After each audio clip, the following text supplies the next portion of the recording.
हाँ जी।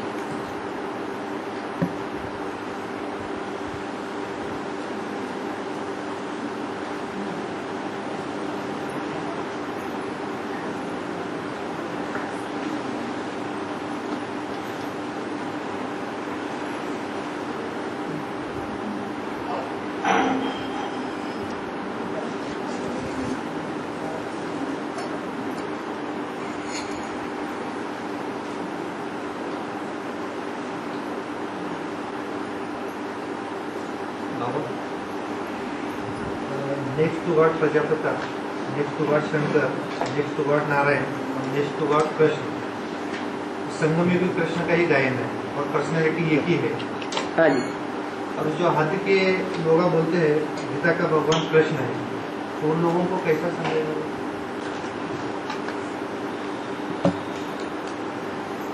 उन्होंने गीता का भगवान जिस कृष्ण को समझा वो कृष्ण कौन सा है? संगम युगी है या सतयुगी है? हद वाले लोगों को क्या मालूम? क्यों वो द्वापर युग में कृष्ण को नहीं बताते हैं? भगवान बाप तो फिर भी आकर के बताया। शास्त्रों में भी तो ये लिखा हुआ है कि सतयुग आदि में नारायण का राज्य था। कहते भी है हे कृष्ण नारायण वासुदेव। तो जो सतयुग में नारायण का राज्य था वो सतयुगी नारायण क्या विश्व का मालिक होता है? विश्व पिता हो सकता है? नहीं हो सकता। तो वर्षा लेने वाला है, वर्षा देने वाला नहीं है। उसको भी वर्षा देने वाला कोई उससे पहले सतयुग से पहले हुआ है, जिसको संगम युगी कृष्ण कहा गया है। संगम युगी कृष्ण गीता का भगवान तो है ही। साकार में चाहिए या निराकार में चाहिए? साकार में होते हुए भी निराकारी स्टेज वाला चाहिए। सतयुग का कृष्ण साकार था या निराकार था? साकार था। और ब्रह्मा बाबा साकार थे या निराकार थे? कैसे? क्या प्रूफ? उनके हजारों की तादाद में फोटो निकाले गए, एक भी फोटो धर्म पिताओं की तरह निराकारी स्टेज वाला नहीं है। धर्म पिताएं तो अपने अपने धर्म के बीज रूप बाप है। बीज रूप स्टेज भी तो दिखाई देनी चाहिए। पत्ता पत्ता होता है, बीज बीज होता है। पत्ते को बीज नहीं कहा जाता है। बीज में पत्ते समाये हुए हैं, पत्तों में बीज है नहीं समाया हुआ है।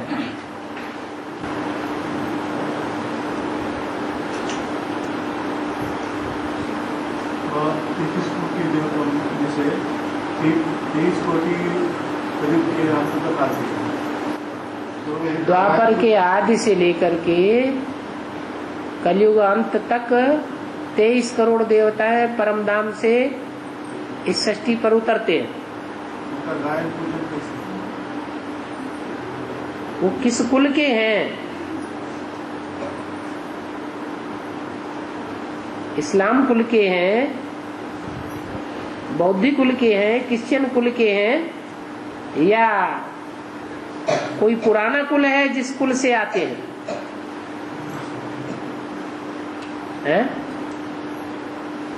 किस कुल से हैं? उनका कुल कौन सा है? ओरिजिन कहाँ से है? सूत्रपात कहाँ से हुआ? आज सनातन देवी देवता धर्म से इसीलिए पूजनीय है। आज भी भारत में ऐसे ऐसे परिवार हैं, 50, 60, 70 लोगों की रोटी एक चूल्हे पर बनती है। एक मुखिया होता है पूरे परिवार का, और पूरे परिवार की व्यवस्था ऐसे चलती है जैसे कोई राज्य चल रहा हो। अनेक बेटे हैं, अनेक बहुएं हैं, अनेक भाई हैं, छोटे बड़े का लिहाज रखते हैं। कोई भी छोटा अपने बड़े की बात को काट नहीं सकता। लेकिन ऐसे परिवार बहुत बिरले हैं।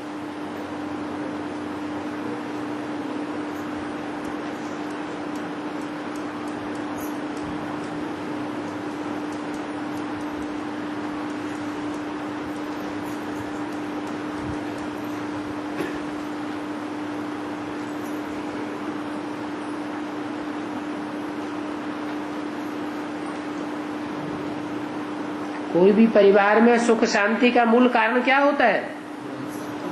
प्योरिटी।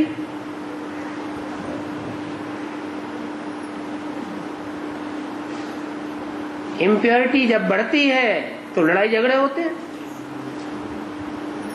भारत में ही उतरते होंगे, जो भारत के ही हैं वो भारत में ही उतरेंगे ना। 33 करोड़ देवताएं हैं, 33 करोड़ देवताओं में से एक एक में दूसरे धर्म की सोल प्रवेश करती रहती है, क्योंकि देवताएं ही सबसे जास्ती पतित बनते हैं।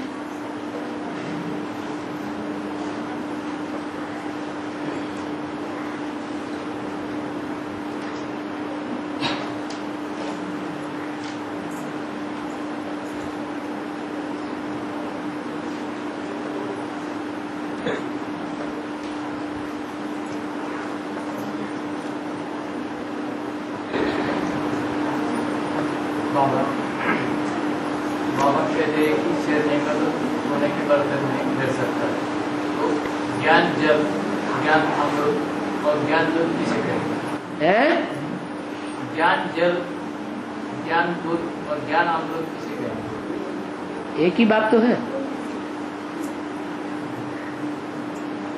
जल भी कोई एक जैसा थोड़ा ही होता है।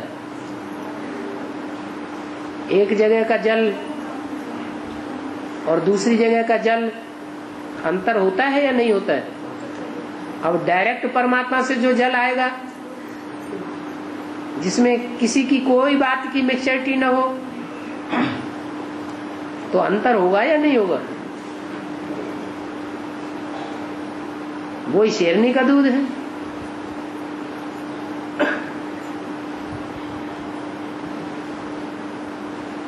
परमात्मा बाप है जैसे संसार रूपी जंगल का शेर, और ब्रह्मा हो गई शेरनी। उस शेरनी के मुख से जो निकला हुआ ज्ञान है, देह अभिमानी की मिट्टी भरा जो पात्र है, थोड़ी भी देहवानी की मिट्टी अगर आ गई ज्ञान में आने के बाद, तो पात्र को फोड़ करके निकल जाता है, ठहरता नहीं है, बह जाता है। इसलिए एक बार अंजाम करने के बाद फिर देह अभिमान को आने का चांस ही नहीं देना चाहिए।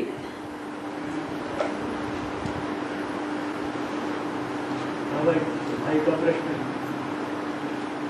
का प्रश्न है कि मैं परम धाम का निवासी हूँ, उस परम धाम के अंदर सूरज चांद सितारों को प्रकाश नहीं देता है, तो वो परम धाम में जो प्रकाश होता है तो वो लालिमा किसका होता है? आत्मा तो परम धाम में जड़वत होती है। परम धाम एक तुरीया तत्व है, और वो तुरीया तत्व स्वयं ही प्रकाशित है। उसे और किसी सूरज चांद सितारों आदि के प्रकाश की जरूरत नहीं है।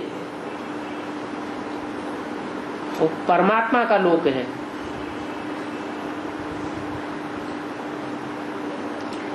आत्माओं का लोक है।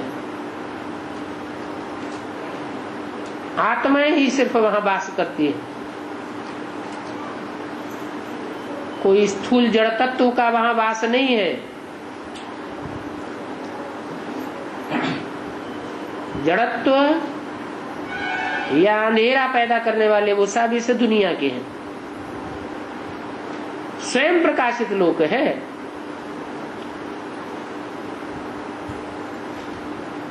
इस दुनिया में सूरज चांद सितारों का प्रकाश है, ये स्वयं प्रकाशित नहीं है। वो भी कभी होता है, कभी नहीं होता है, कहीं ठहरता है, कहीं नहीं ठहरता है। और वो तो स्थायी है, अविनाशी लोक है, अविनाशी प्रभाव है, अविनाशी वहाँ रोशनी है। इस दुनिया की रोशनी तो कम और ज्यादा होती रहती है। जैसे उत्तरी ध्रुव दक्षिणी ध्रुव कभी घोर अंधेरा हो जाता है, महीनों तक सोच रहा तो महीनों तक सोच रहा दिखाई भी नहीं पड़ता, अंधेरा ही अंधेरा हो जाता।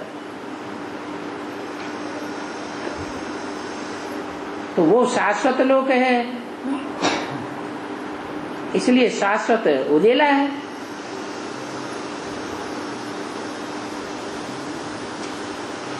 और कर्मातीत आत्मा परम धाम जा सकती है? कर्मातीत अवस्था में आत्मा परम धाम जाती रहती है। हाँ जी, कर्मों का बंधन रहा ही नहीं। जब चाहे और जितनी देर चाहे परम धाम की निराकारी निर्विकारी निरहंकारी स्टेज में टिक सकती है।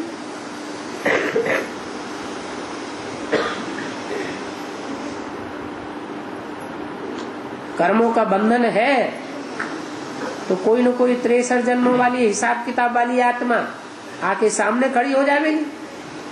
कहाँ जा रहे हो, पहले हमसे तो निपट लो, पहले हिसाब किताब पूरा करो हमारा। तो युद्ध करना पड़े।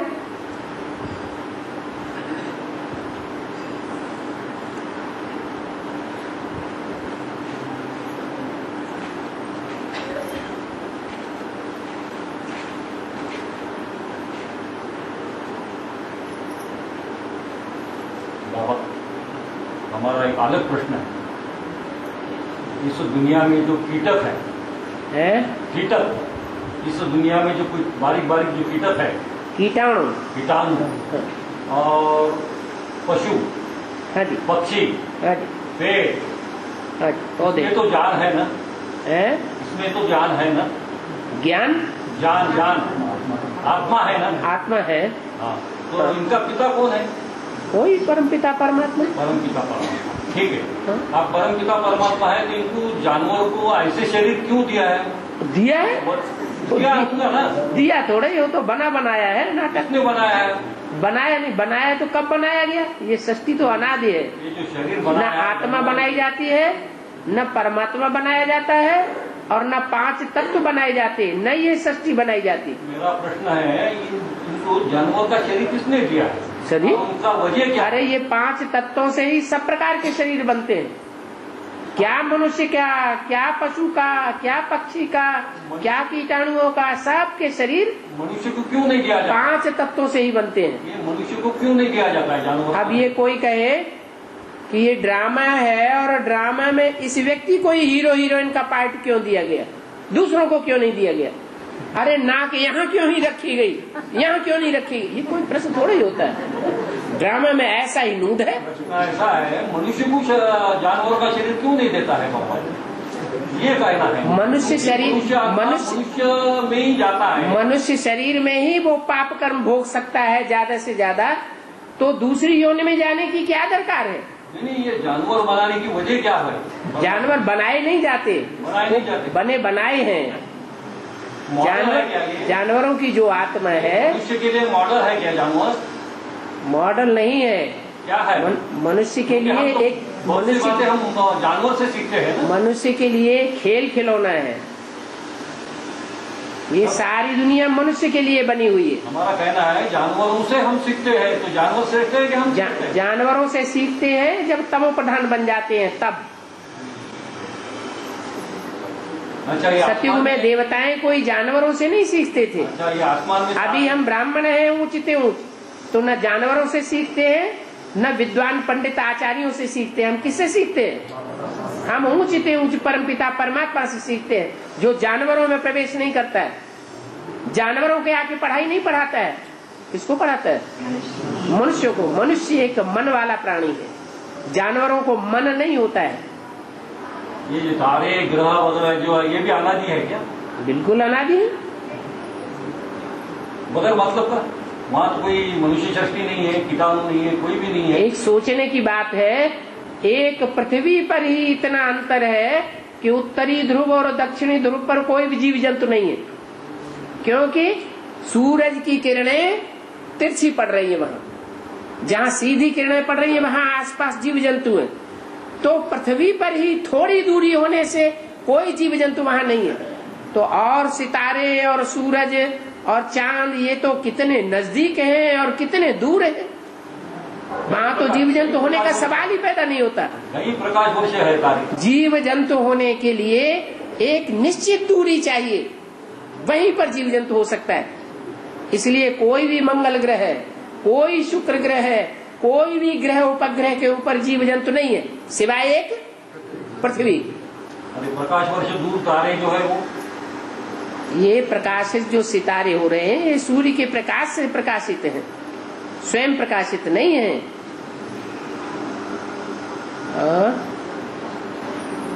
बाबा, एटम और आत्मा, एटम तो 5 तत्वों से बना हुआ है और आत्मा तो परे है। वो साइंस लोग 5 तत्वों का ही रिसर्च करते हैं, आत्मा का रिसर्च क्यों नहीं करते? क्योंकि आत्मा को जानते ही नहीं है, वो आत्मा के बारे में न जानते हैं न कोई विश्लेषण कर सकते हैं। जिस चीज के बारे में उन्हें जानकारी ही नहीं है तो विश्लेषण क्या करेंगे?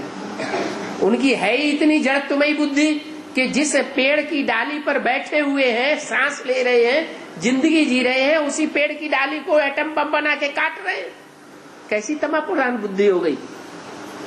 मनुष्य मनुष्य को काट रहा है, उनको कहेंगे जानवर से भी बदतर। वो क्या आत्मा का विश्लेषण करेंगे?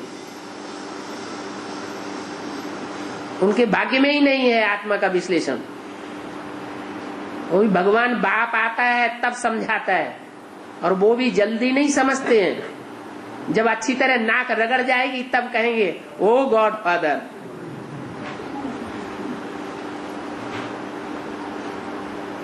ये भी ड्रामा में नून हो। ड्रामा तो है ही, हर चीज के लिए ड्रामा कहेंगे, उनका ऐसा ही पार्ट है।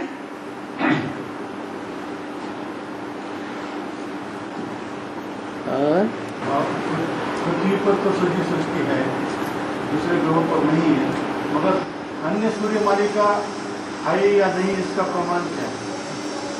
क्या नहीं? ये सूर्य मालिका है, उनमें से सूर्य, पृथ्वी, बुध, सौर जगत की बात कर रहे हैं।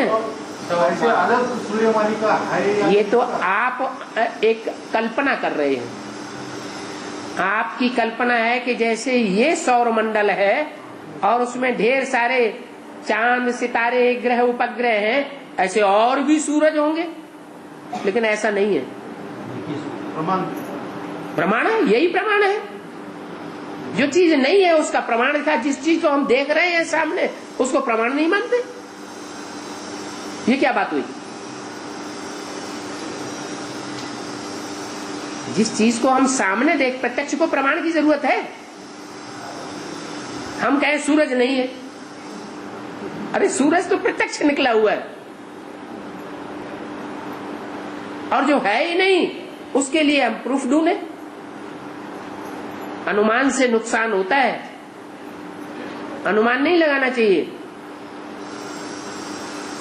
किसी ने कागज में लिख दिया इस सूर्य की तरह हजारों सूर्य हैं, हजारों सौर मंडल है। अरे लिख देने मात्र से ही हो जाएगा? प्रूफ नहीं चाहिए कुछ। तो कड़िया आकाश से आती है, क्या आती है? उड़न तस्तरियां। हाँ जी, ये कुछ नहीं, ये भूत प्रेत लीला है, छोटा और बड़ा रूप धारण करने वाली।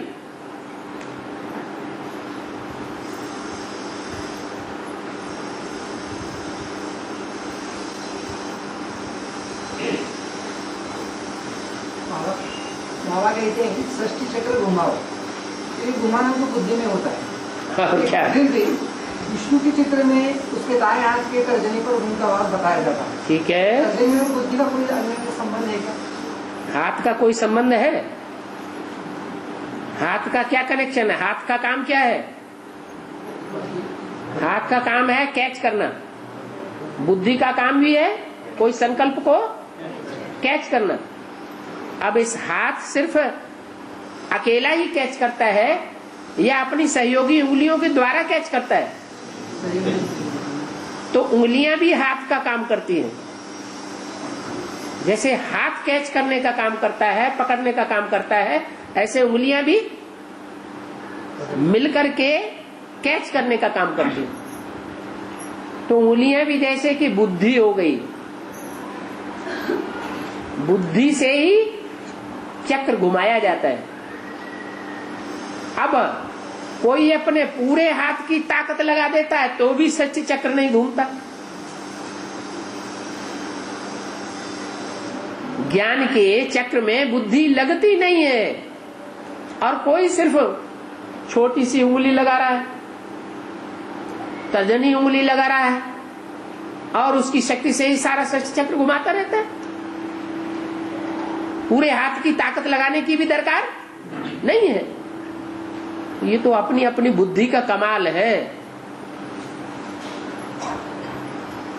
बुद्धि हजार नियामत कही जाती है। हर मनुष्य आत्मा को ये भगवान की दी हुई देन कहो, ड्रामा की देन कहो, जन्म से ही मिली हुई है, और वो जन्म पूर्व जन्मों के आधार पर मिला है। पूर्व जन्मों में जैसे जैसे जिसने कर्म किए वैसी वैसी उसको बुद्धि की हजार नियामत मिल गई।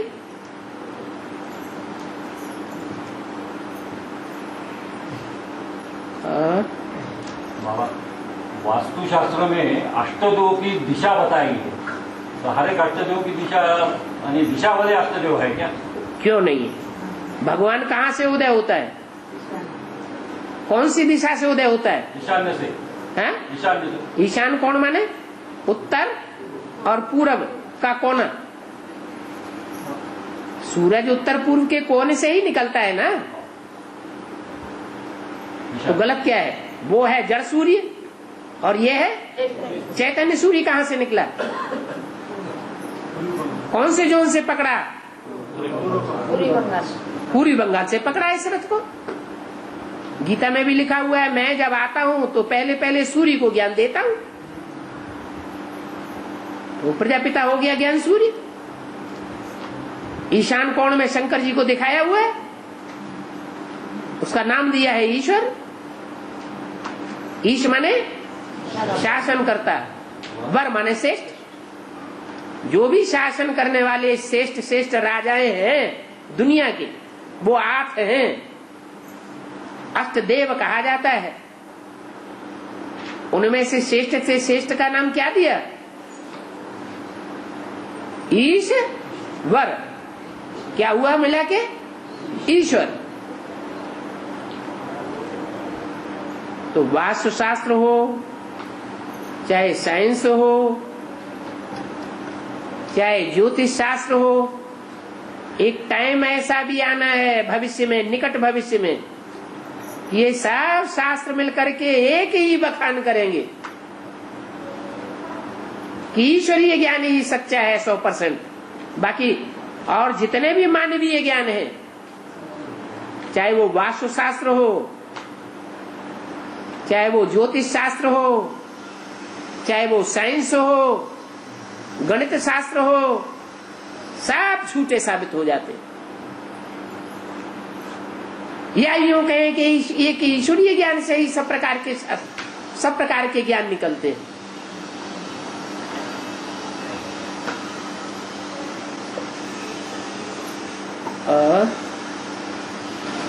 भाई का प्रश्न है, माउंट आबू वाले को माउंट आबू छोड़ना पड़ेगा। माउंट आबू वाले को माउंट आबू छोड़ना पड़ेगा, ये तो नहीं बोला।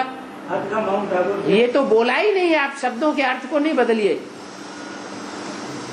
अव्यक्तवाणी में बोला है मधुवन वालों को मधुवन छोड़ना पड़ेगा। जो अभी वर्तमान में अपने को समझते हैं कि हम मधुवन वाले हैं, मधुवन के मुखिया हैं या मधुवन में रहने वाले हैं, उनको मधुवन वर्तमान का छोड़ना पड़ेगा। चाहे वो माउंट आबू का मधुवन हो और चाहे वो कोई मिनी मधुवन हो। और ऐसी कौन सी मजबूरी है? बाप प्रत्यक्ष। जो बाप के लिए जीवन में व्यवहार हुआ, वही व्यवहार जब बच्चों की परीक्षा होगी तो व्यवहार होना चाहिए या नहीं? तो बाप के लिए जब व्यवहार हुआ तो बाप को घर छोड़ना पड़ा या नहीं छोड़ना पड़ा? तो ऐसी स्थिति अखबारों में, रेडियो में, टीवी में, चारों तरफ से, समाज की तरफ से, सरकार की तरफ से ऐसी बौछार पड़ेगी। वो महाकाली ऐसा नंगा नाच नचाएगी कि मजबूर हो जाएंगे छोड़ने के लिए। अभी तो अपना अपना घर पकड़े बैठे हैं। मेरी गीता पाठशाला, मेरा मधुबन, मेरा मिनी मधुबन, मेरे मेरे के चक्कर, मेरी दुकान, मेरा मकान। ये ब्राह्मणों की ऐसी सख्त परीक्षा होनी है, ये फाइनल पेपर है। नष्टो मोहा स्मृति लब्धा। अभी छोड़ने के लिए तैयार है कोई? अभी नहीं तैयार। और तैयार नहीं होंगे तो माउंट आबू जाकर के परमधाम बनावेंगे कैसे? कोई तो खुशी खुशी बनावेंगे, कोई मजबूरी में बनावेंगे।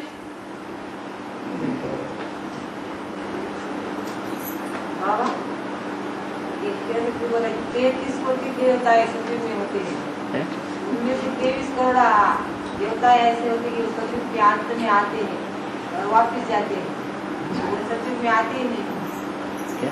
सतयुग के देवता कैसे बोला? 23 करोड़ देवता आते ही नहीं। क्यों नहीं आते हैं? जब आते हैं तब उनको सुख होता है आधा जन्म। 63 जन्म में भी अगर कोई आएगा, सत्युग त्रेता में नहीं आएगा, तो 63 जन्मों में ही उन्हें पौना हिस्सा सुख मिलेगा और 1/4 दुख मिलेगा। देवता धर्म की आत्माएं सबसे जास्ती सुखी होती है, भले सत्युग त्रेता में आवे या ना आवे। उनका कुल ही निराला है। सतयुग की देवता कैसे कहा? हैं? सतयुग की देवता कैसे कहा? सतयुग के देवताएं ज्यादा सुख भोगने वाले हैं, त्रेता के देवताएं उससे कम सुख भोगने वाले हैं। द्वापर युग के जो देवता धर्म की आत्माएं हैं, देवता धर्म में उतरती हैं, वो सतयुग और त्रेता वालों से भी कम सुख भोगती है। लेकिन दुनिया के मुकाबले फिर भी ज्यादा सुख भोगते हैं।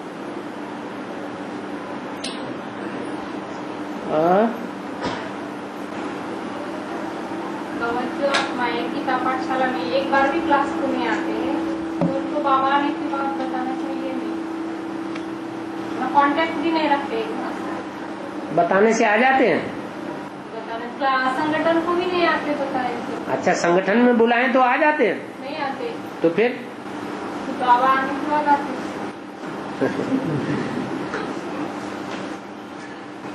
तो बाबा में संगठन की ताकत है, इसलिए आ जाते हैं। जहाँ प्योरिटी देखेंगे तो यूनिटी बढ़ेगी। गीता पाठशालाओं में अगर प्योरिटी का वातावरण होगा तो जरूर वहाँ संख्या यूनिटी में दिखाई देगी। प्योरिटी नहीं होगी तो यूनिटी भी नहीं ठहरेगी।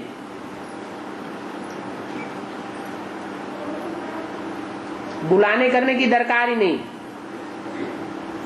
क्या करने की दरकार है? हाँ, प्योरिटी यूनिटी को खींचती है। पवित्र आत्मा अपवित्र को कशिश करती है। हम मंदिरों में रोज जाते हैं, जाते हैं कि नहीं? हैं? जाने वाले भक्त मंदिरों में रोज जाते हैं या नहीं? जाते हैं। और मस्जिद में रोज जाने वालों की संख्या बहुत थोड़ी, और जुम्मा ढेर जाते हैं। खास करके जामा मस्जिद बनाई हुई है। ऐसे ही गिरजाघर में रोज जाने वाले बहुत थोड़े, ना के बराबर। और संडे ढेर के ढेर इकट्ठे हो जाते हैं। तो ये गीता पाठशालाएं भी कोई जुम्मा मस्जिद बन रही है।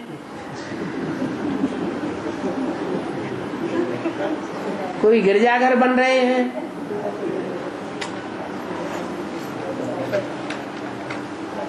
अभी ऐसा भी होने वाला है, ये मंदिर मस्जिद गिरजाघर सब टूट जाएंगे, एक ही बड़ा मंदिर रह जाएगा जहाँ सब तीर्थ यात्रा करने जाएंगे। है कहाँ एकत्रित हो जाएंगे क्या वहाँ? बिल्कुल।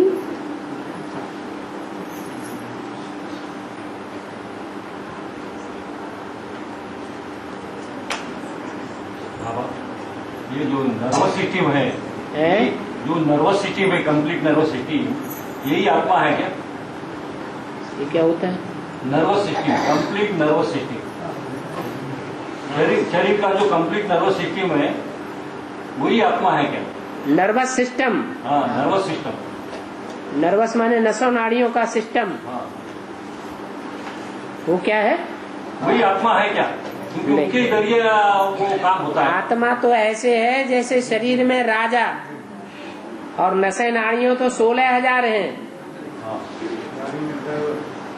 उनमें 8,000 हैं गंदा खून बहाने वाली और 8,000 हैं शुद्ध खून बहाने वाली।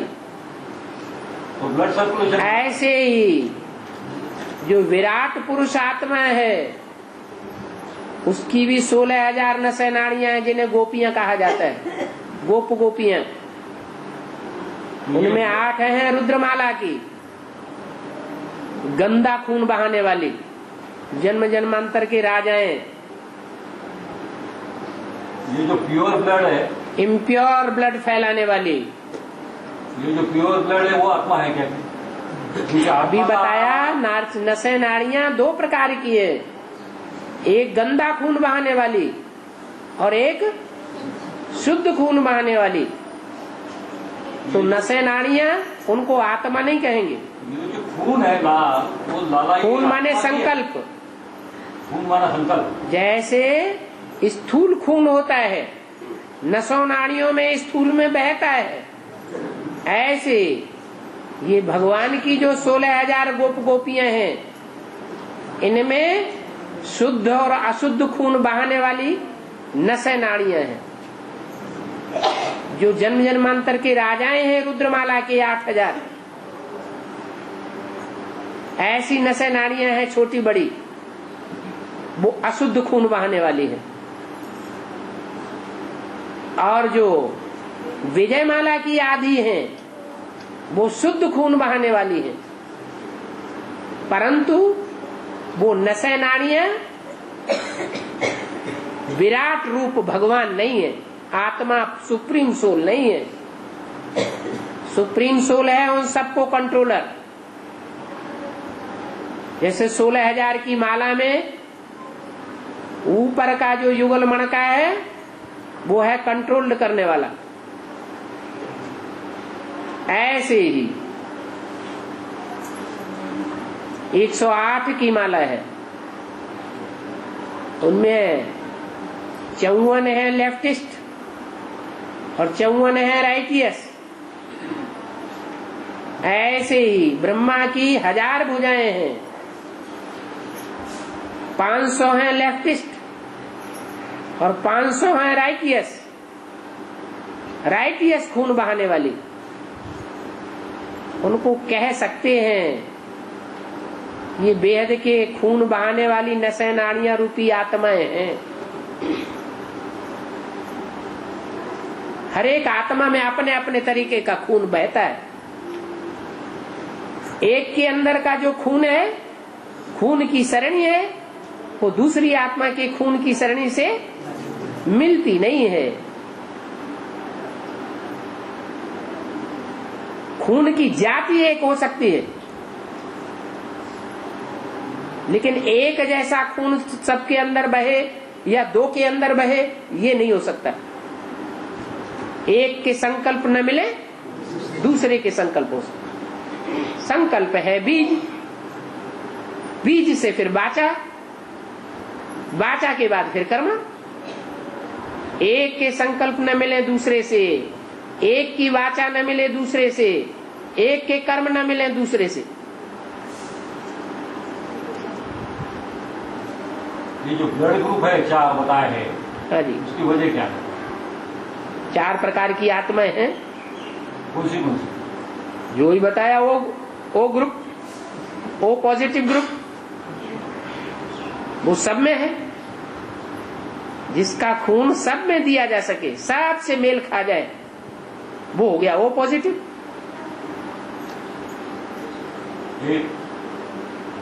जैसे 12 प्रकार के राशियां मानी गई है। दुनिया का हर मनुष्य मात्र 12 राशियों में विभाजित किया गया है। ये 12 राशियों के भी 3 ग्रुप हैं और एक एक ग्रुप में 4-4 प्रकार की जातियां हैं।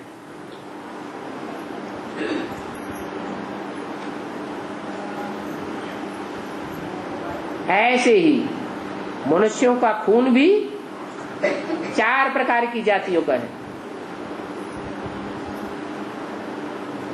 कौन सी जातियां है?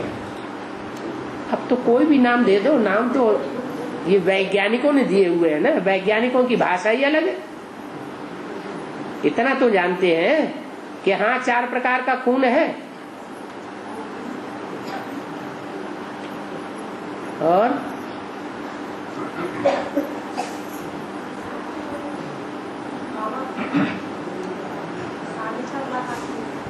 जोर से बोलिए। 4.5 लाख आत्माएं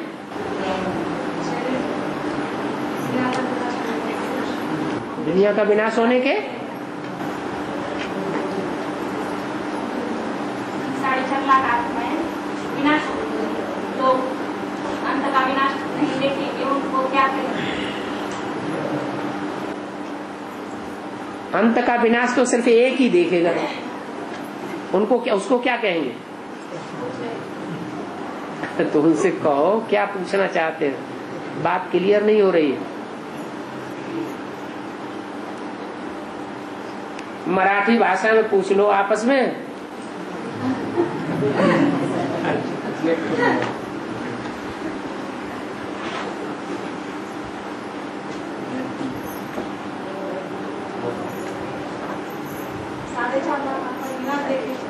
साढ़े 4 लाख आत्माएं विनाश नहीं देखेंगी। पूरा विनाश तो एक ही आत्मा देखेगी, बाकी फिर नंबरवार में आ जाएंगे।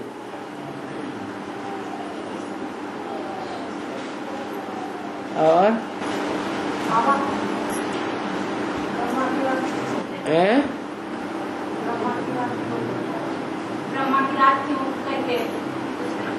ब्रह्मा की रात अभी चल रही है तो कहते हैं ब्रह्मा की रात पहले एक के पतित होने से सब पतित हो जाते हैं और एक के पावन बनने से सब पावन हो जाते हैं। वो एक कौन है? पहला पत्ता। वो पहला पत्ता इतना महत्व रखता है।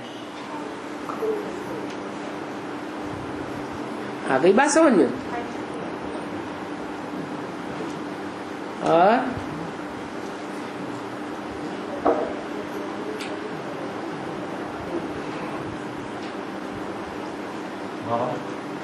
ये जीन्स में जो प्रोडक्ट निकाला है अनुवंशिक है, जीन्स में जो प्रोडक्ट है अनुवंशिक, ये नारायण का सिलसिला है क्या?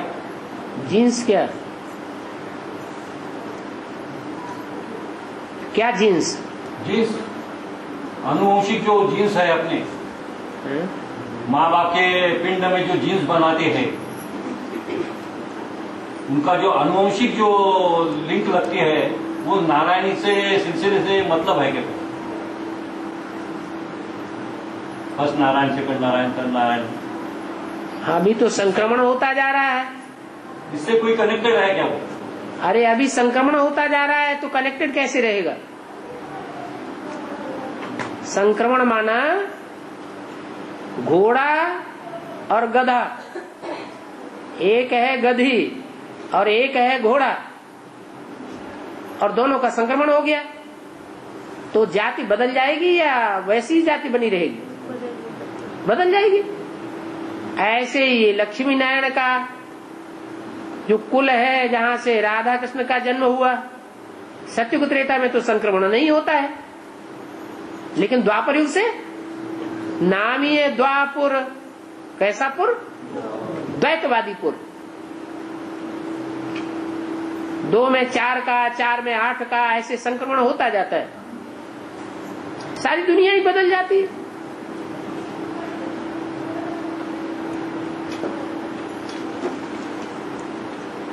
और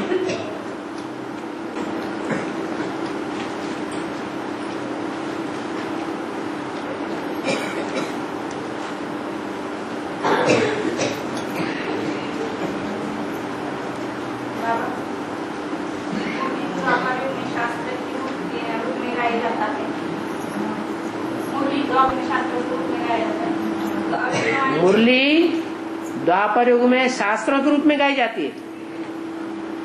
अगर मुरली ज्यों की त्यों द्वापर युग में शास्त्र के रूप में गाई जाए, फिर तो भगवान का स्वरूप प्रत्यक्ष होना चाहिए। भगवान की पहचान द्वापर युग से उड़ जाती है या बनी रहती है? उड़ जाती है। संगम युग की बात ही द्वापर युग में उड़ जाती है।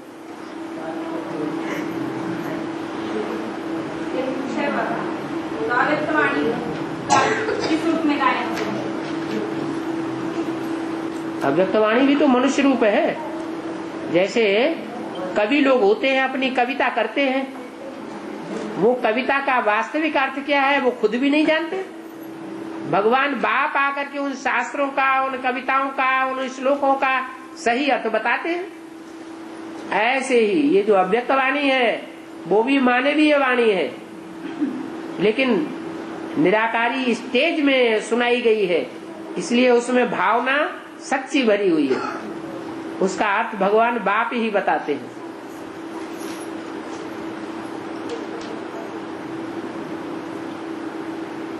एक अव्यक्तवाणी ही ऐसी है जो मुरली के महावाक्यों को कहीं भी खंडन नहीं करती। बाकी दुनिया में जितने भी शास्त्र हैं, जितनी भी वाणियां हैं, वो सब एक दूसरे का खंडन करने वाली है।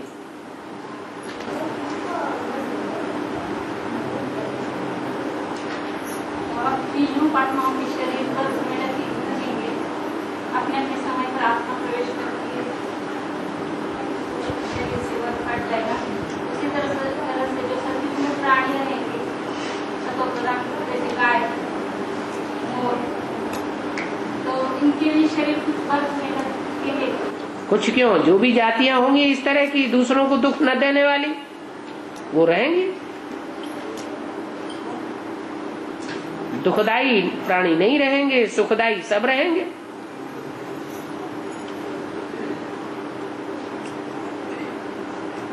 बाबा, ये जो श्वास लेते हैं और श्वास छोड़ते हैं, ये श्वास आत्मा है क्या?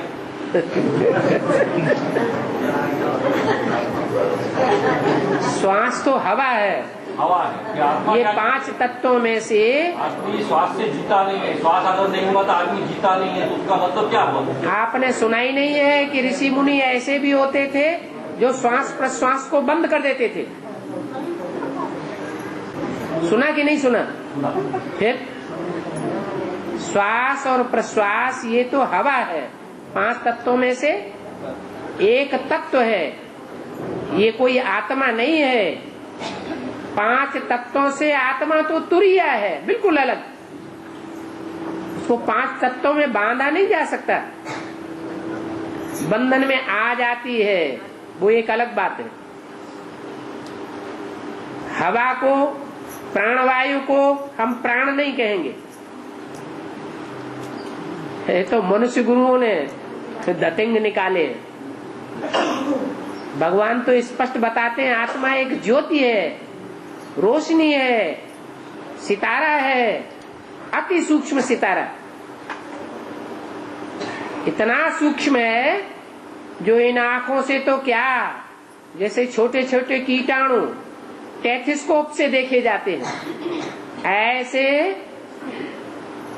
वो वैज्ञानिक यंत्रों से भी आत्मा नहीं देखी जा सकती, इतना सूक्ष्म अणु है। वो कोई वायु नहीं है, प्राण नहीं है, इसे प्राण वायु कह दिया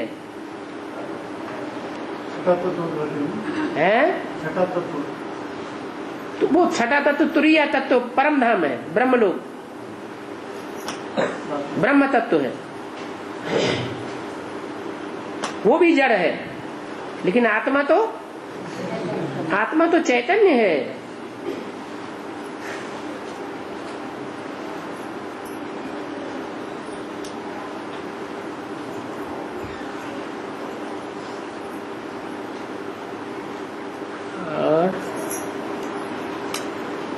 बाबा कहते हैं ब्रह्मा की मत मशहूर है, ब्रह्मा की मत मशहूर है।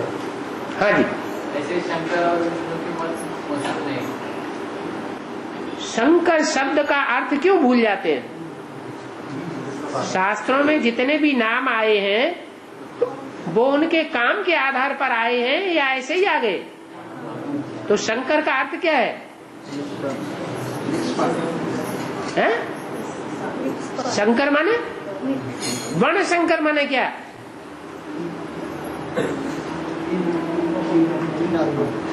कई वर्ण मिलकर के एक बन जाए।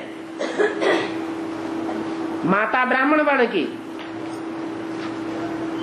और पति पिता दूसरे वर्ण का हो, शूद्र वर्ण का हो, तो जो संतान पैदा होगी उसे क्या कहा जाएगा? वर्ण शंकर। तो ऐसे ही शंकर का जो पार्ट है उसमें ब्रह्मा भी है मौजूद, उसमें राम वाली आत्मा भी मौजूद है और शिव की आत्मा भी मौजूद है। इसलिए उसको सिर्फ ब्रह्मा से टैली नहीं करना है। ब्रह्मा एक है या अनेक हैं? अनेक हैं ब्रह्मा, और शंकर तो एक ही है। विष्णु के भी अनेक रूप दिखाए, ब्रह्मा को हजारों भुजाएं दिखाई जाती हैं।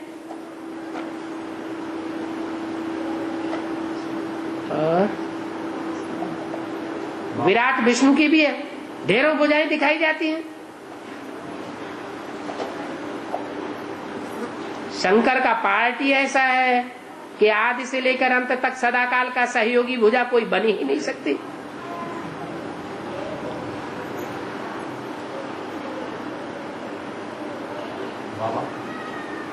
मदमधाम से जब पहला आदमी आता है, आत्मा आती है पहली है, तो उसके लिए शरीर कहाँ से पैदा होता है?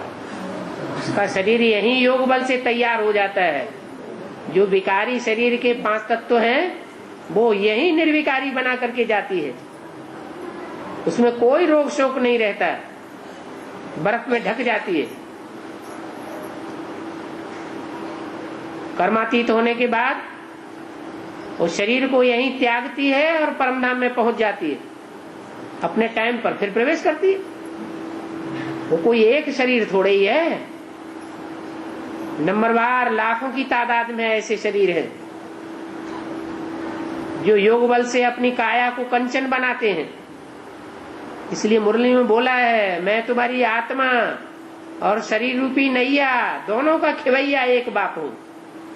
ऐसे नहीं आत्मा को ही पार ले जाता हूं पारलोक में, ये शरीर रूपी नवैया भी इस बैतरणी नदी के पार, इस संसार विषय सागर के प्यार क्षीर सागर में चला जाता है। सिर्फ आत्मा ही नहीं जाती है, क्या ये शरीर भी पार जाता है।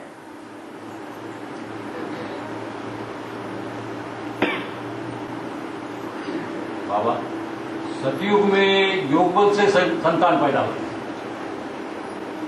है। योग बल माना क्या और भोग बल माना क्या, ये समझना पड़ेगा। ये मेरा प्रश्न ये है, सतयुग में योग बल से संतान पैदा होती है। योग बल माना क्या?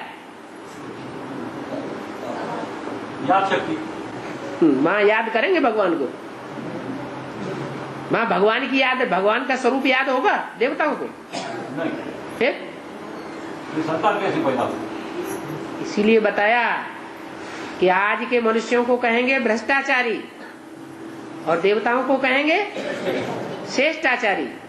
वो श्रेष्ठ इंद्रियों से आचरण करके संतान पैदा करते हैं।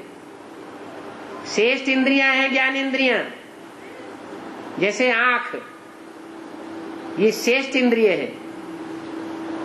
और भ्रष्ट इंद्रियां हैं जो शरीर के भ्रष्ट भाग में काम करती है।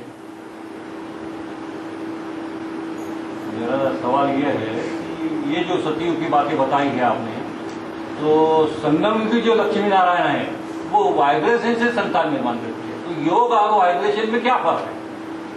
वाइब्रेशन पहले परिवर्तन करता है और जो इंद्रियों का परिवर्तन होता है वो बाद में होता है। स्थूल में ज्यादा ताकत है या सूक्ष्म में ज्यादा ताकत है? तो वाइब्रेशन ज्यादा शक्तिशाली होता है, या आंख से जो हम दृष्टि से देखते हैं या कर्मेंद्रियों से कर्म करते हैं उन कर्मों में ज्यादा ताकत है? कर्मों में ज्यादा ताकत नहीं है। हाँ, कर्मों में ताकत नहीं है। जो वायुमंडल हमें एकाग्रता का बनाएंगे उसमें ज्यादा ताकत होगी। उस वायुमंडल के बीच में जो भी आ जाएगा, अज्ञानी भी, वो भी तब्दील हो जाएगा। जैसे ऋषियों महर्षियों के आश्रमों के लिए ये गायन है कि शेर और बकरी भी चले जाते थे उनके नजदीक, तो उनका वाइब्रेशन बदल जाता था।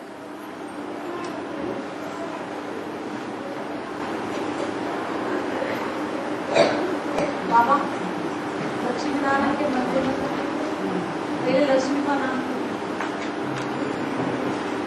हाँ, फिर आगे पूछो। लक्ष्मी का नाम पहले सीताराम के मंदिर में भी है ऐसे थे। पहले सीता का नाम फिर राम का नाम। लक्ष्मी नारायण के मंदिर में पहले लक्ष्मी का नाम। ऐसा क्यों है? अरे नाम किस आधार पर पड़ता है? कितनी बार बताया, भूल गए? नाम का कारण क्या? काम। और काम पहले लक्ष्मी ने करके दिखाया या नारायण ने करके दिखाया? नारायण तो रुद्रमाला से निकलता है, नाक रगड़ते रगड़ते मर जाओ। तो रुद्रमाला संपन्न बनने वाली नहीं है।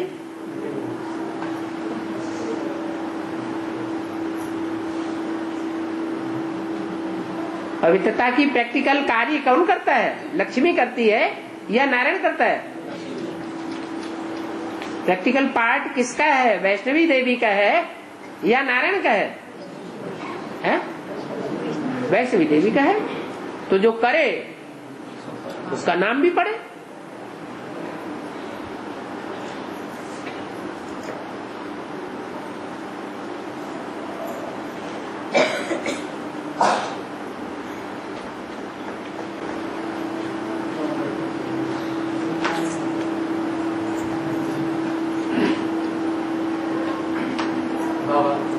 बाबा कहते हैं कि मैं ध्यान से बात नहीं करता, तो अभी तो कोई आत्माभिमानी नहीं बने हैं? अभी तो कोई आत्माभिमानी नहीं बने। माने बेसिकली बिंदु रूप स्टेज में 1 सेकंड तक टिकने वाले कोई भी नहीं बने हैं?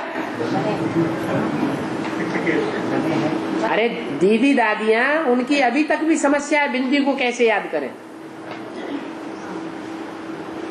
इसका मतलब वो आत्माभिमानी नहीं बने। इसलिए मुरली में बोला है, आत्मा रूपी सुई की सारी कट उतरने पर तुम डायरेक्ट बाप से सीखोगे। ऐसे नहीं अम्मा ब्रह्मा के थ्रू सीखोगे या ब्रह्मा कुमारियों के थ्रू सीखोगे। डायरेक्ट बाप तुमको सिखाने वाला होगा। तो ऐसे नहीं कहेंगे कोई आत्माभिमानी बने ही नहीं है, नंबरवार बने हैं।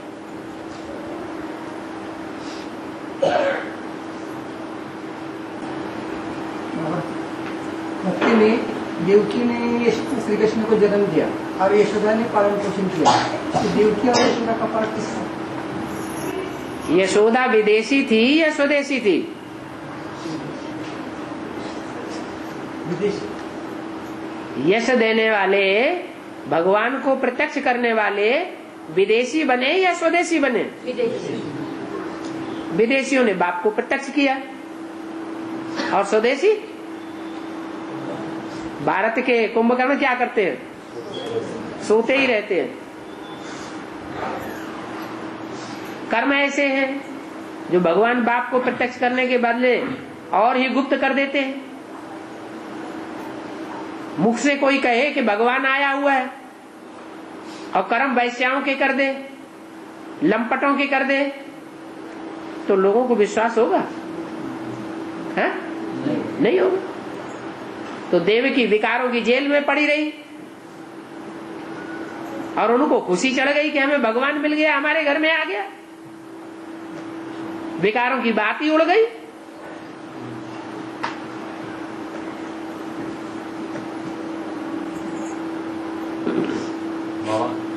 ये सृष्टि रूपी घड़ी जो है, सेकंड काटा, मिनट काटा और ताक काटा कौन है? कांटे 2 हैं या 3 हैं? 3 है। हाँ जी। एक कांटा है वो धीमी धीमी गति से घूमता है, वो बहुत मोटा कांटा है। उससे ज्यादा तीखा कांटा है।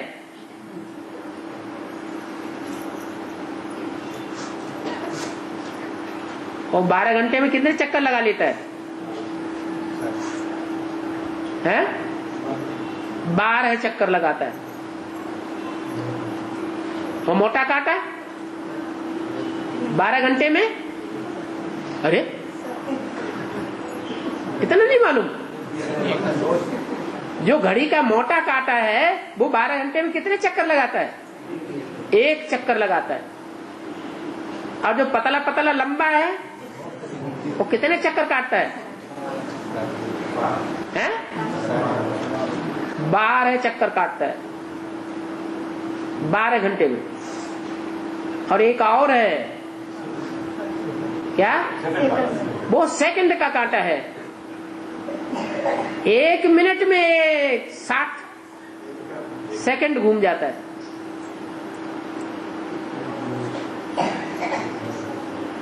जैसे बाप कहते हैं मुझे घड़ी घड़ी याद करो,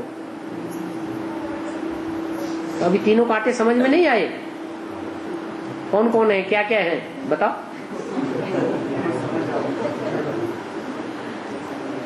सेकंड कांटा जो है वो शंकर बाबा का बता डालो। सही है झूठे? अब पहले बता जा, तीनों को बता दो, फिर उसके बाद दूसरों से पूछे।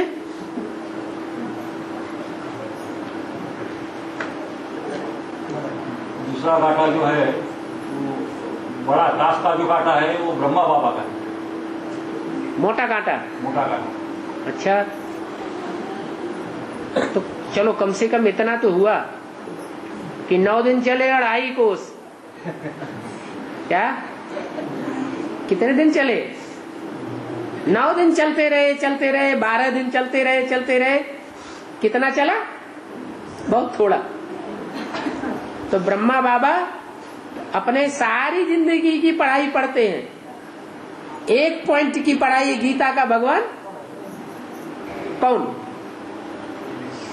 भगवान सर्वव्यापी नहीं। वो पढ़ाई उनकी पूरी हुई है? अभी भी पूरी नहीं हुई। तो क्या कहेंगे? कौन सी सुई है? मोटी सुई। उसके बाद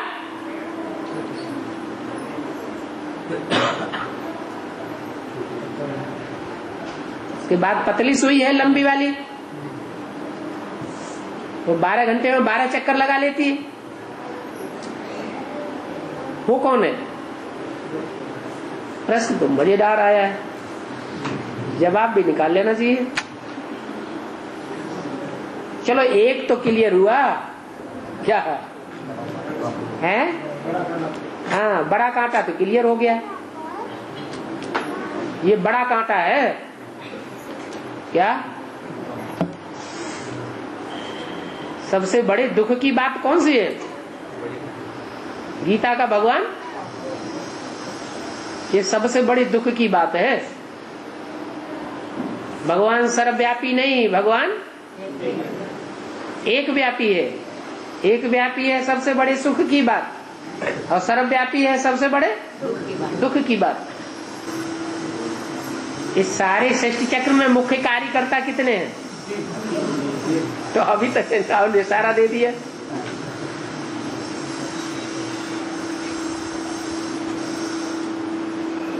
अब तो बता दो। लंबा काटा ब्रह्मा, छोटा काटा राम वाली आत्मा। छोटा काटा राम वाली आत्मा। और पतली वो विष्णु वाली आत्मा। हाँ? पतली जो है वो विष्णु। वो विष्णु है, वो सबसे ज्यादा चक्कर काट लेती है, उसकी बुद्धि बहुत तीखी है। सेवा के चक्कर तीनों सुइयां काटती है ना, तीनों सुइयां सेवा का चक्कर काटती है ना। बाबा कहते हैं ना, सेवा के चक्कर लगाएंगे तो चक्रवर्ती राजा बनेंगे। जो सबसे जास्ती सेवा के चक्कर काटेंगे तो सबसे बड़े राजा बनेंगे।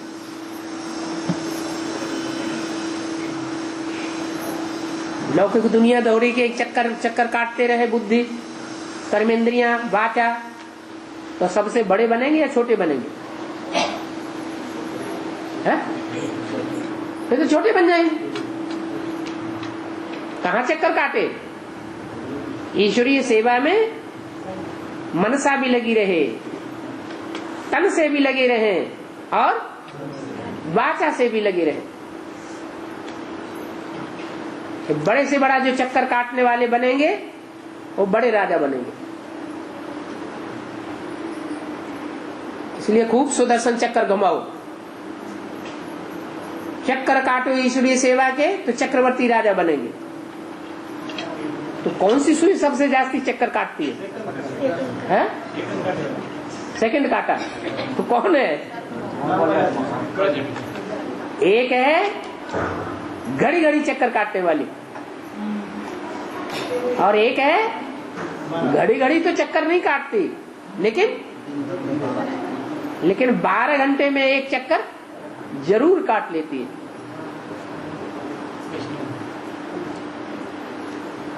तीन ही तो हैं, ब्रह्मा, विष्णु और शंकर। ब्रह्मा का पार्ट भी है तो विष्णु का पार्ट भी है, वैष्णवी देवी, शंकर का भी पार्ट है।